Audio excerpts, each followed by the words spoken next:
Hello बच्चों, welcome to our online classes. My self Sahil. आज आप अपना नेक्स्ट टॉपिक स्टार्ट कर रहे हैं, Heisenberg uncertainty principle. Last time हमने डी ब्रोगली कंसेप्ट पूरा कर लिया था। आज उसका नेक्स्ट पार्ट है हाइजेनबर्ग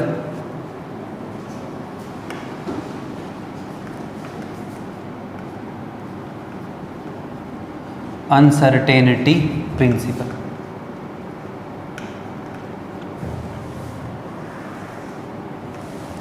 अब देखो, according to that concept it is impossible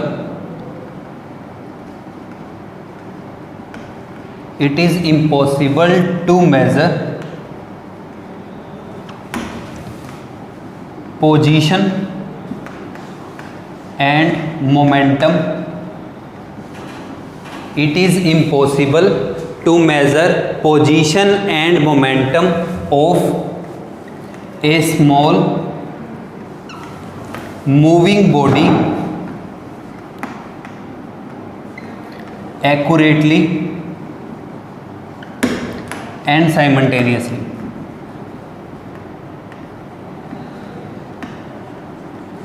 मतलब आप एक साथ किसी भी स्मॉल मूविंग बॉडी की पोजीशन और मोमेंटम को एक साथ मेज़र नहीं कर सकते। मतलब अगर आप पोजीशन को एक्यूरेटली मेज़र करते हो तो मोमेंटम में एरर आ जाएगा, और अगर मोमेंटम को एक्यूरेटली मेज़र करते हो तो पोजीशन के अंदर एरर आ जाएगा। ठीक है, ये बेसिक डेफिनेशन है हाइजेनबर्ग अनसर्टेनिटी प्रिंसिपल की। देखो, मान लो कि ये ऑर्बिट है, इस ऑर्बिट में इलेक्ट्रॉन यहाँ पे घूम रहा है। लास्ट कंसेप्ट में मैंने आपको ये चीज़ क्लियर कर दी थी कि कोई भी जो मूविंग बॉडी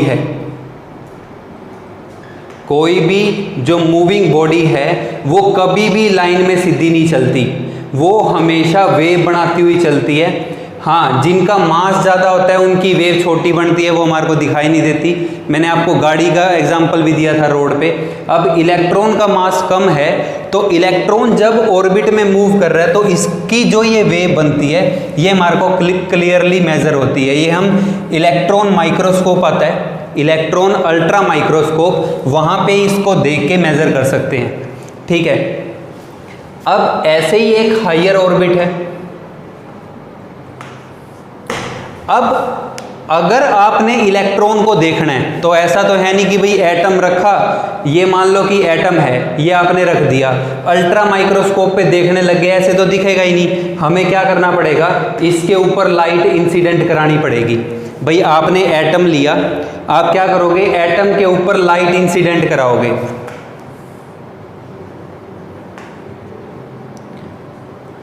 और जब आप इलेक्ट्रॉन पे लाइट इंसिडेंट करा रहे हो तो ये हमने प्लैंक्स की क्वांटम थ्योरी में भी पढ़ा हुआ है कि जब भी आप इलेक्ट्रॉन के ऊपर लाइट इंसिडेंट कराओगे, अगर एनर्जी इतनी है कि इलेक्ट्रॉन अपने ऑर्बिट से दूसरे ऑर्बिट में जंप कर जाए तो इलेक्ट्रॉन दूसरे ऑर्बिट में जंप कर जाएगा।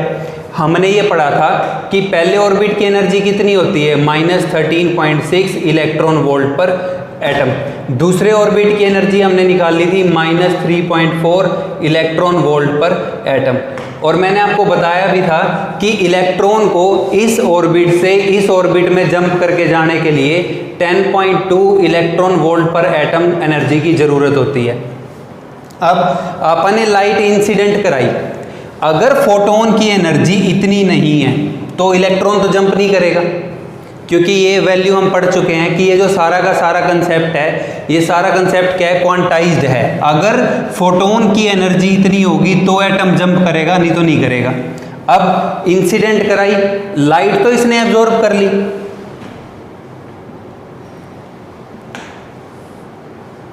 अब लाइट एब्जॉर्ब अगर इसने कर ली तो अगर आप इसकी पोजीशन मेजर कर रहे हो, भाई अगर आप सोच रहे हो कि भाई ये इलेक्ट्रॉन पहले, मान लो कि लाइट इंसिडेंट से पहले इलेक्ट्रॉन 5 किलोमीटर पर आवर की स्पीड से मूव कर रहा था। अब लाइट इंसिडेंट कराने के बाद 5 किलोमीटर पर आवर से तो मूव नहीं करेगा, साफ सी बात है, क्योंकि इसने एनर्जी को एब्जॉर्ब करा, इसकी काइनेटिक एनर्जी क्या होगी, इंक्रीज होगी। अब मैं सोच रहा हूं कि इलेक्ट्रॉन 5 किलोमीटर पर आवर की स्पीड से मूव कर रहा है तो 2 सेकंड में ये यहां आएगा, लेकिन जब लाइट इंसिडेंट करा दी तो स्पीड बढ़ गई, ये यहाँ नहीं आएगा, ये और कहीं पे ही होगा।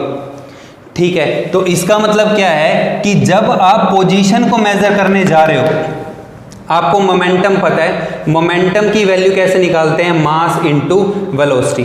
भाई आपने मोमेंटम तो फाइंड कर लिया, लेकिन जब पोजीशन मेजर करने गए तो पोजीशन जहां आप सोच रहे हो वहां तो इलेक्ट्रॉन आ ही नहीं रहा। इसका मतलब क्या है कि पोजीशन मेजर नहीं हो सकती एक्यूरेटली।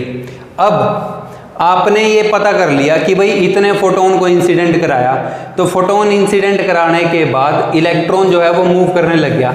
अब अगर आप पोजीशन पता कर लेते हो तो फिर जब उस पोजीशन पे इलेक्ट्रॉन को मेजर कर रहे होगे, इतने में उसका मोमेंटम क्या होगा, चेंज हो जाएगा। तो इसका मतलब क्या है कि पोजीशन और momentum of electron in orbit can not be measured simultaneously. ठीक है, विद एक्यूरेसी। आप एक्यूरेसी के साथ उसको मेजर नहीं कर सकते। इसका मतलब क्या है कि हमेशा वहां पे क्या आएगा, एरर आ रहा होगा। सो नेट कंक्लूजन हमारे पास ये निकलता है, वाइल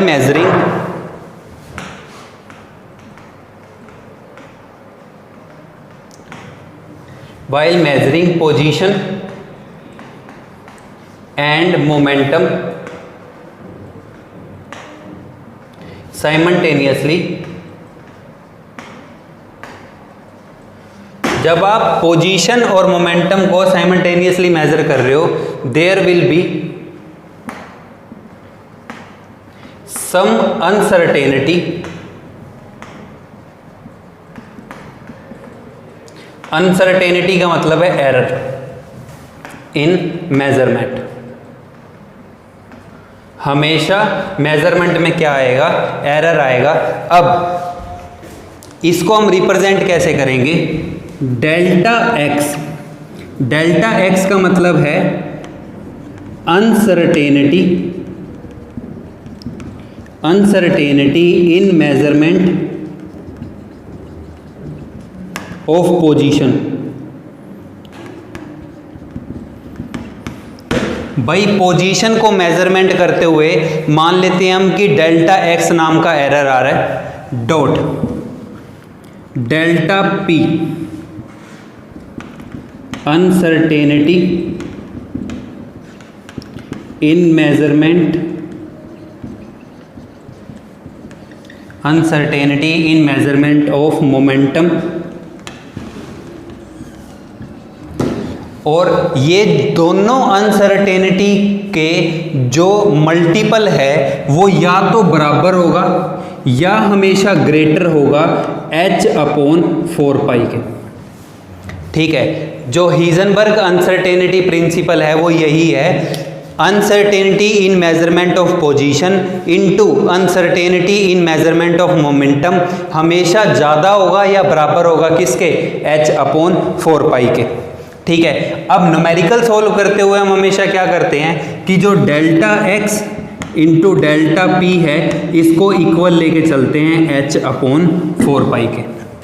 ठीक है, तो ये डेफिनेशन है भाई हाइजेनबर्ग अनसर्टेनिटी प्रिंसिपल की। ये आपने ध्यान रखना है, अनसर्टेनिटी है मतलब एरर है। ठीक है, अब देखो इसके बाद नेक्स्ट पॉइंट ये आता है, जब हम इसको आगे और सोल्व करते हैं। अब देखो मोमेंटम जो है ये इक्वल होता है मास इनटू वेलोसिटी के। अब मान लेते हैं कि इलेक्ट्रॉन ऑर्बिट में रिवॉल्व कर रहा है। भाई इलेक्ट्रॉन का मास क्या है, फिक्स है। मास क्या है, फिक्स है, किसका, इलेक्ट्रॉन का। तो क्या इसमें एरर आएगा, नहीं। तो अब यहां पे एरर किसकी मेजरमेंट में आएगा, वेलोसिटी में। ठीक है, तो जो डेल्टा पी है, डेल्टा पी हमेशा किसके इक्वल होगा, m इंटू डेल्टा वी के। भाई मोमेंटम में जो अनसर्टेनिटी है वो किसकी वजह से है, वेलोसिटी की वजह से है, मास की वजह से नहीं आएगी, क्योंकि मास क्या है, कांस्टेंट क्वांटिटी है एट ए सर्टेन पॉइंट। ठीक है, तो जो हाइजेनबर्ग अनसर्टेनिटी प्रिंसिपल है, आप इसको ऐसे भी लिख सकते हो, delta X into m into delta we is greater than और इक्वल टू h/4 पाई के। ठीक है, अब मैं m को यहाँ लेके जा सकता हूँ क्योंकि ये कांस्टेंट है, तो delta x into delta v is equal to, numerical solve करने के लिए इक्वल टू, वैसे लो ये है ग्रेटर देन और equal to h upon 4πm। तो अगर हम इसको आगे इलुस्ट्रेट करें तो ये हमारे पास फाइनल रिजल्ट आएगा जो हम यूज़ करेंगे, delta x into delta we is greater than equal to h upon 4π। ठीक है, अब इसके बाद देखो इसके अंदर नेक्स्ट पॉइंट है, भाई ये जो हाइजेनबर्ग अनसर्टेनिटी प्रिंसिपल है इसकी एप्लीकेशन क्या है। हाइजेनबर्ग अनसर्टेनिटी प्रिंसिपल ने हमारे को ये एक्सप्लेन किया था कि क्यों इलेक्ट्रॉन न्यूक्लियस के अंदर एग्जिस्ट नहीं कर सकता। ठीक है, जो डी ब्रोगली कंसेप्ट है, डी ब्रोगली कंसेप्ट ने हमारे को ये बताया था कि बोहर के जो एटॉमिक मॉडल के पोस्टुलेट थे उसने वहाँ पे ये प्रूव किया था कि जो एंगुलर मोमेंटम है वो h अपॉन 2π के बराबर है। तो डी ब्रोगली ने क्या करा, वो एक्सप्लेन कर दिया कि क्यों एंगुलर मोमेंटम h अपॉन 2π के बराबर होता है। तो ये डी ब्रोगली कंसेप्ट की एप्लीकेशन थी। जो हाइजेनबर्ग अनसर्टेनिटी प्रिंसिपल है इसकी एप्लीकेशन ये है कि ये बताता है क्यों इलेक्ट्रॉन न्यूक्लियस के अंदर एग्जिस्ट नहीं करेगा। अब देखो हम इसको मैथमेटिकली प्रूव करते हैं।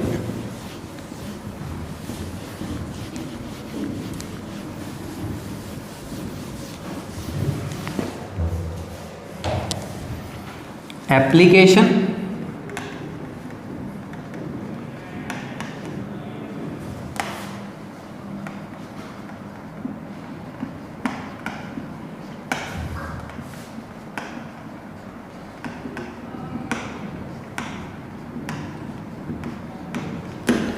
जो हाइजेनबर्ग अनसर्टेनिटी प्रिंसिपल है इसकी एप्लीकेशन ये आपने ध्यान रखना है, it explains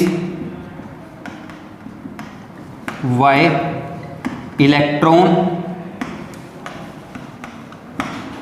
does not exist in nucleus.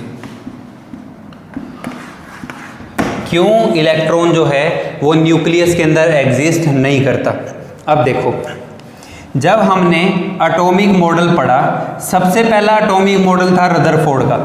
Rutherford ने हमारे को ये बताया कि जो न्यूक्लियस है, इस न्यूक्लियस का डायामीटर जो है, diameter of nucleus is almost equal to 10⁻⁻15 metre. भाई जो न्यूक्लियस का डायामीटर है वो ऑलमोस्ट 10⁻⁻15 मीटर के आसपास होता है। ठीक है, अगर इलेक्ट्रॉन न्यूक्लियस में एग्जिस्ट करता तो मैक्सिमम अनसर्टेनिटी जो है, maximum uncertainty in measurement of position कितनी आनी चाहिए, 10⁻⁻15 मीटर के।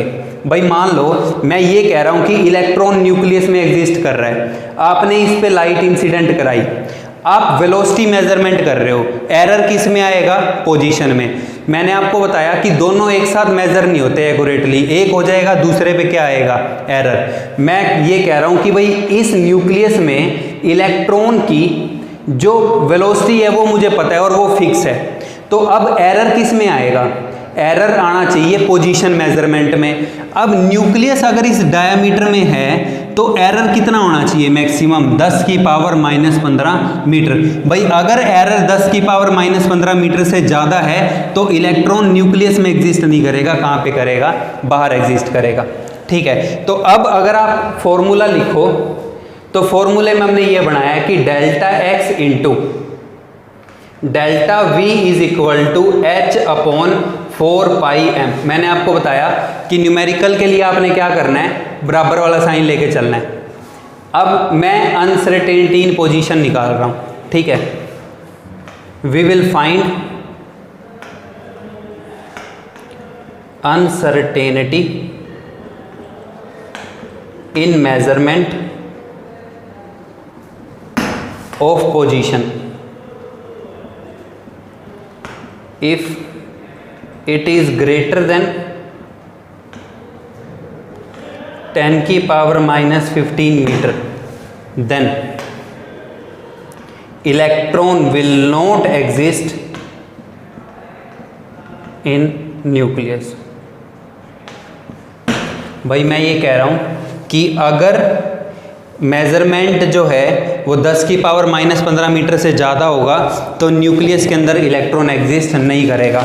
अब हम एक फोटोन इंसिडेंट करा देते हैं, ठीक है। इस फोटोन की आप या तो दो तरीके से सोल्व होगा, या तो फोटोन में आपको वेलोसिटी पता हो, या अगर आप ये पता है आपको कि मैक्सिमम एरर कितना हो सकता है 10 की पावर -15, तो अगर आप इसकी वैल्यू लेके चलो, मैक्सिमम एरर जो है वो 10 की पावर -15 मीटर होगा, इससे ज़्यादा नहीं होगा।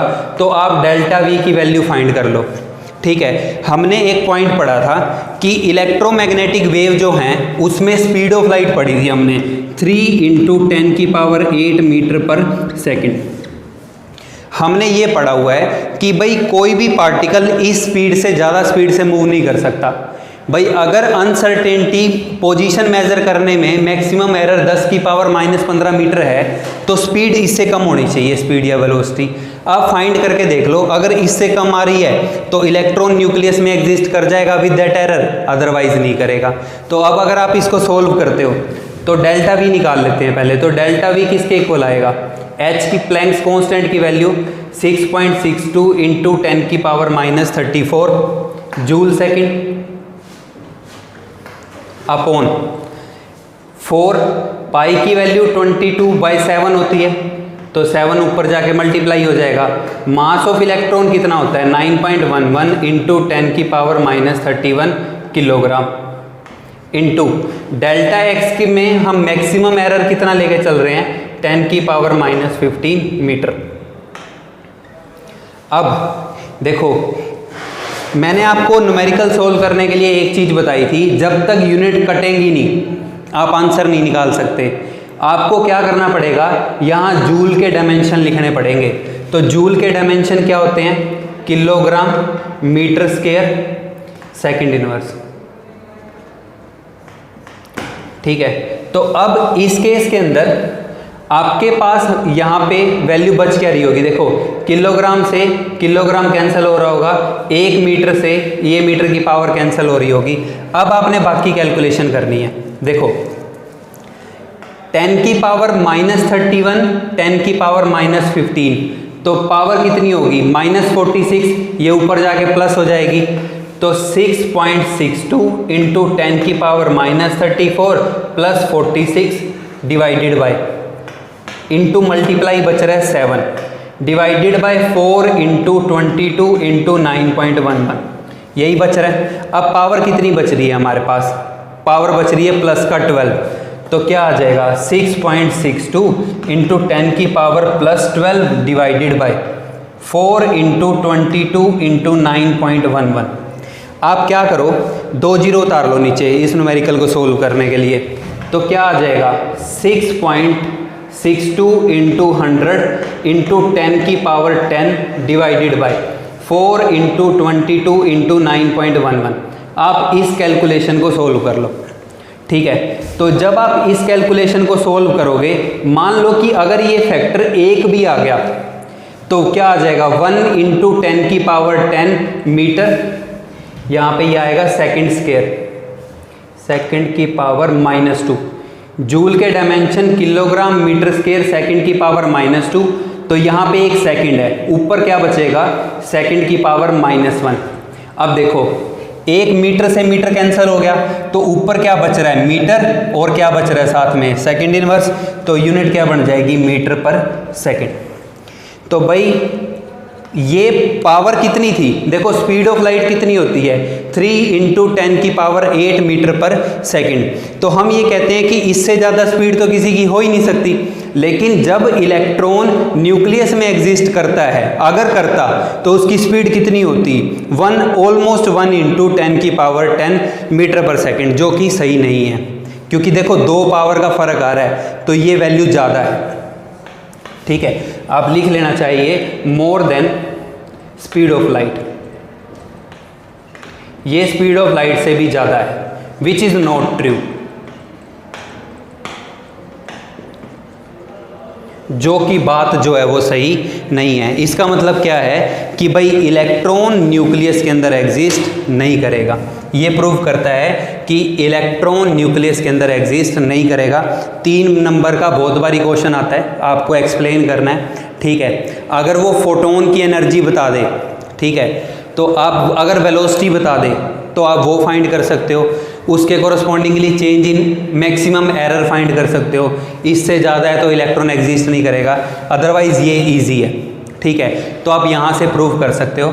तो ये हाइजेनबर्ग अनसर्टेनिटी प्रिंसिपल था और उसकी एप्लीकेशन थी।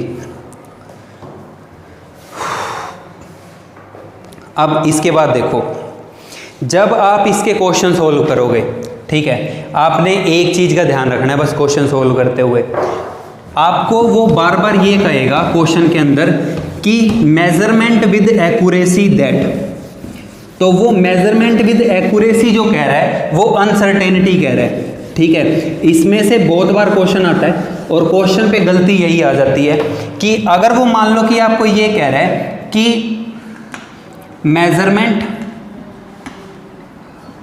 इज डन विद 2% एक्यूरेसी,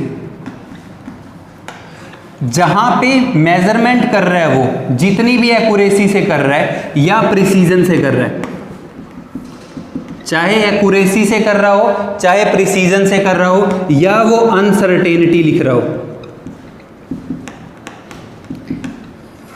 इन तीनों में से कोई भी अक्षर यूज कर रहा हो, आपने ध्यान रखना है वो बात किसकी कर रहा है, अनसर्टेनिटी की,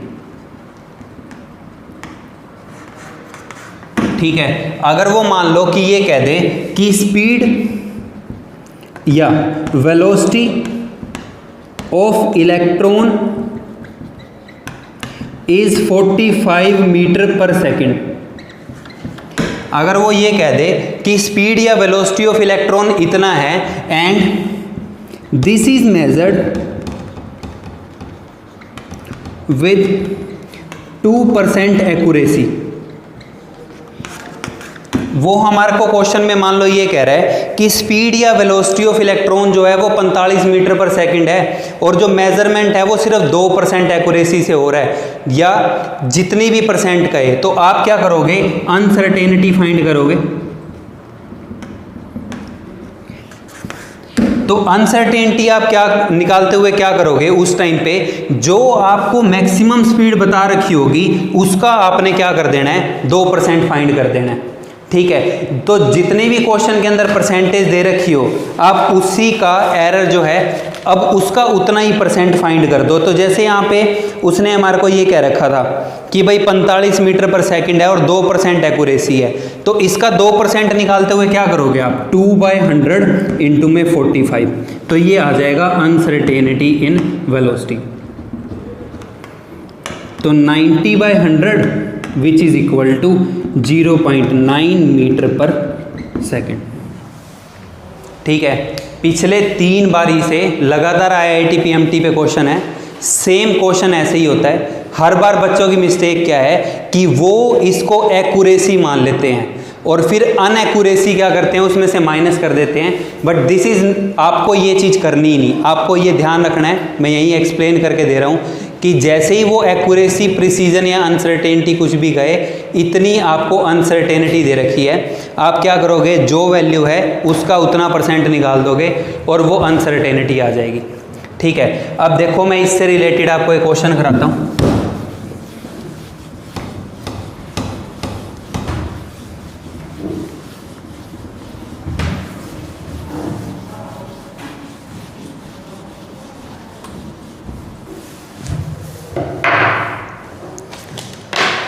मान लो कि स्टेटमेंट में वो हमारे को ये कह रहा है कि इलेक्ट्रॉन इज मूविंग, वो कह रहा है कि इलेक्ट्रॉन मूव कर रहा है with velocity 600 metre per second. वो हमें ये कह रहा है कि इलेक्ट्रॉन मूव कर रहा है और उसकी वेलोसिटी ये है which is accurate up to 0.005%। और वो कह रहा है कि जो ये इसकी एक्यूरेसी है वो 0.005% की है। वो कह रहा है कैलकुलेट अनसर्टेनिटी इन पोजीशन।